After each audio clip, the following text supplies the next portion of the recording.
Give us wisdom, grant us understanding, give us knowledge so that we can do that which is good for our country and our people. Commit our country, Kenya. We commit the people of Kenya to your good hands.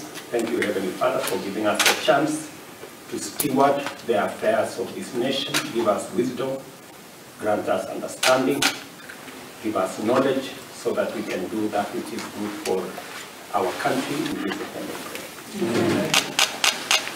Thank you very much. Karibuni sana.